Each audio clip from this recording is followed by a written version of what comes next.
ఇప్పుడు మనము ఒక 2 రోజుల నుంచి చూస్తున్నాము ఒక ఘటన, ఒక భార్యని భర్త ఎలా చేశాడు అనేసి. ఆ దుర్ఘటన గురించి మీ అభిప్రాయం చెప్పండి.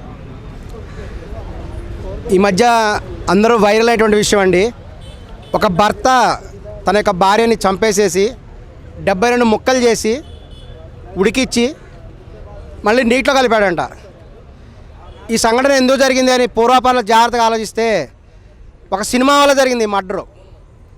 ఇది చాలా ఆశ్చర్యకరమైనటువంటి వాస్తవ విషయం.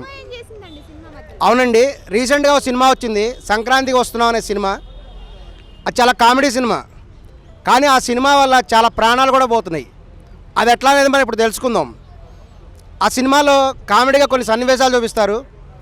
అందులో హీరో ఉంటాడు, హీరోకి ఒక లవర్ ఉంటుంది. వాళ్ళు చాలా దూరం ప్రయాణించి చివరికి విడిపోతారు. హీరో పోయి వేరే అమ్మాయిని పెళ్లి చేసుకుంటాడు. తర్వాత పాత లవర్ వస్తుంది. ఈ విధంగా కొంత కామెడీగా జరుగుతుంది. అందులో ఆ యొక్క హీరో చాలా స్పష్టంగా చెప్తారు, పెళ్లికి ముందు ఏమైనా లవ్ స్టోరీ ఉంటే చెప్పకండి, మగవాళ్ళందరికీ కూడా చెప్తాడు. అదేవిధంగా ఆడవాళ్ళకు కూడా పెళ్లికి ముందు కొన్ని లవ్ స్టోరీలు ఉండొచ్చు అని కూడా దాని గురించి కూడా ఎవరికి చెప్పకండి అని పెద్ద గొప్ప సందేశం ఇస్తాడు. మొన్న జరిగినటువంటి మర్డర్కి ఆ సంక్రాంతికి వస్తున్న సినిమాకి కూడా మధ్య పెద్ద లింక్ ఉంది. అదేమిటంటే ఆ భార్యాభర్త ఇద్దరు కూడా సినిమాకి వెళ్ళారు. సినిమాకి వెళ్ళి వచ్చిన మర్నాడే మర్డర్ జరిగింది. ఇది చాలా గమనించాల్సినటువంటి ముఖ్యమైనటువంటి విషయం. ఈ భార్యాభర్తలు ఇద్దరు కూడా సినిమాకి వాళ్ళిద్దరూ ఆ సినిమాకే వెళ్ళారని గ్యారంటీ ఏంటి?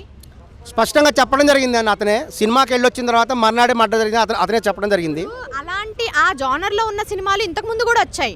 ఇప్పుడు ఇద్దరు పెళ్ళాలున్న సినిమాలు వచ్చాయి, ఒక లవర్ ఉండి పెళ్ళం ఉన్న, అవన్నీ వచ్చాయి. అలాంటిది ప్రస్తుతం ఆయన ఇప్పుడు 1 మంత్ నుంచి ప్లాన్ చేసుకున్న ఇది సంక్రాంతికి వస్తున్నామా ఎలా ప్రోత్సాహం ఇచ్చిందని మీరు చెప్తారు?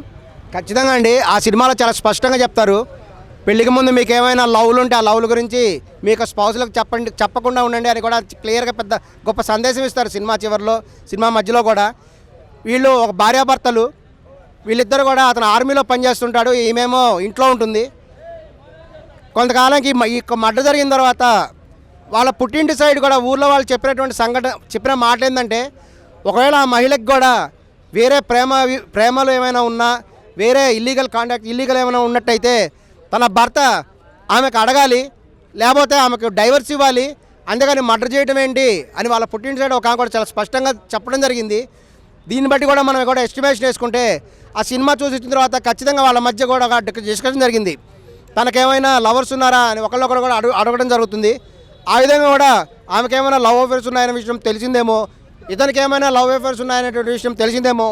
వాళ్ళ మధ్య జరిగినటువంటి ఘర్షణ కూడా, ఈ యొక్క వివాహేతర సంబంధాలు, ఇల్లీగల్ రిలేషన్స్ కూడా ఈ హత్యకు కారణమయ్యేటువంటి అవకాశాలు కూడా 100% కూడా ఉన్నాయండి.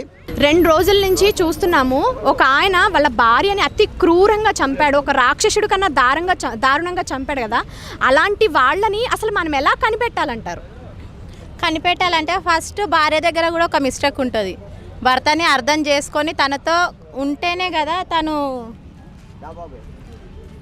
భార్యను కూడా బాగా చూసుకోగలుగుతాడు. ఫస్ట్ తన అబ్బాయిని అనే ముందు అమ్మాయి దగ్గర కూడా మిస్టేక్ ఉంటుంది. ఫస్ట్ తను ఎంతో కష్టపడి బయట నుంచి పని చేసి వచ్చి మరీ భార్యను చూసుకుంటుంటాడు. అది అర్థం చేసుకోకుండా నువ్వు ఇంటికి రాగానే అరవడము, సైకోశాతలు చేయడం వల్ల తనకు కూడా సీరియస్ వస్తుంది.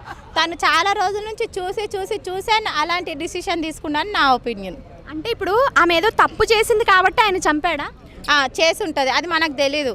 కానీ ఎంత తప్పు చేసినా, ముక్కలు చేసి కలిపేంత తప్పు ఎవ్వరు చేసినా సరే అలా అంటే ఇప్పుడు ఆమె ఎంత పెద్ద ద్రోహం అన్నా చేయనియండి, కానీ ముక్కలు చేసి కలిపేంత పాపం పని ఎవరు చేయకూడదు కదా.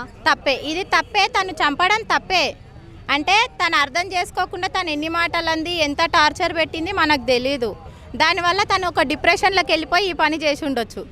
తను అలా చేయడం తప్పే. అంటే వాళ్ళ ఇంట్లో వాళ్ళని పిలిపించో లేకపోతే పోలీస్ స్టేషన్కి పోయో పిఎస్కి వెళ్ళియో సాల్వ్ చేసుకునే ఉండాల్సింది, ఇలా చేయకుండా. ఓకే, అంటే ఇప్పుడు ఆవిడ్ని చంపడం మీరు మద్దతు ఇస్తున్నారా లేదా? చంపడం మద్దతు అంటే ఒక మనిషిని చంపితే మనమైతే సపోర్ట్ చేయలేము కదా. ఇది తప్పే కానీ తను ఎందుకు చేసిండో తెలుసుకుంటే బెటర్. ఓకే, తను ఎలాంటి పరిస్థితుల్లో చేశాడనేది కనుక్కోవాలనుకోవాలి అంతే. Okay madam, thank you.